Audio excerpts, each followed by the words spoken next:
Matthew, great to see you again, and man, 2 days at +2. Maybe most weeks we're saying not so good, but that's an awesome score.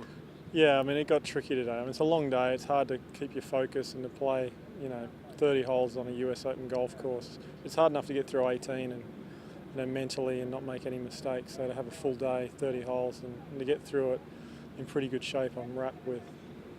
Can you talk about what it's like when you tee it up in virtually every hole? There is potential disaster if you just miss by a little bit. Yeah, I mean, you just get into targets, you just get into picking your target and being aggressive towards your target. The difference is this week, a lot of times you're taking very conservative targets, you know what I mean? You might be taking, less risk off the tee, less risk in with your second, trying to play to the fat side of the green because a par's never going to hurt you. It doesn't matter what hole it is, 10 or, the easier holes, 13, a par's not a bad score there. It's limiting the bad holes to the bogeys, and then when you do hit some good shots, taking advantage of them. You have to be excited going into the weekend because you're not a guy who's afraid of a big stage, and that's something that I think about you. Like, you look at guys and you say, yeah, he's not used to being there, but here's a guy who's not afraid to be on the big stage.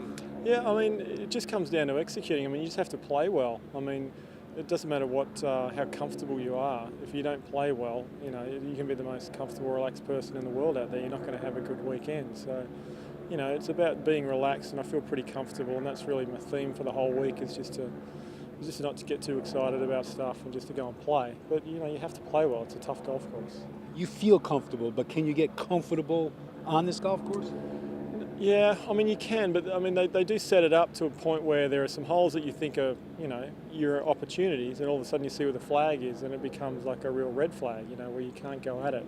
And if you do, you could make a mistake. And, I mean, the key is just, they say to make your round through 7 through 13 and make some birdies, but I mean, the key is just not to, it is nice to make some birdies, but just don't drop any shots either. Because if you can grind out through the other ones, hit a few good shots here and there, I mean, there's some good scores out there to be had, but it's difficult. Yeah, pars are always a good score at the US Open. Last thing, you've been out here forever today, but last thing, you mentioned flags and you mentioned red.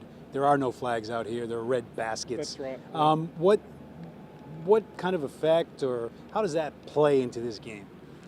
Yeah, I mean, I guess I made a bit of a mental error on 9 today where we didn't know whether the wind was sort of off the left or into, and the hole before it sort of played down and then it was coming back into. And I guess just when I hit, I was more concerned about hitting it to the back edge of the green and giving myself a tricky putt than, worrying about the water at the front. I hit a nice 5-iron. I thought it was, just fine, and it ballooned and came up short in the water. And probably if there was a flag there instead of a basket when you were hitting, you would have gone like, well, no, we need one extra because it's actually gusting into. Because you get turned around on the golf course too.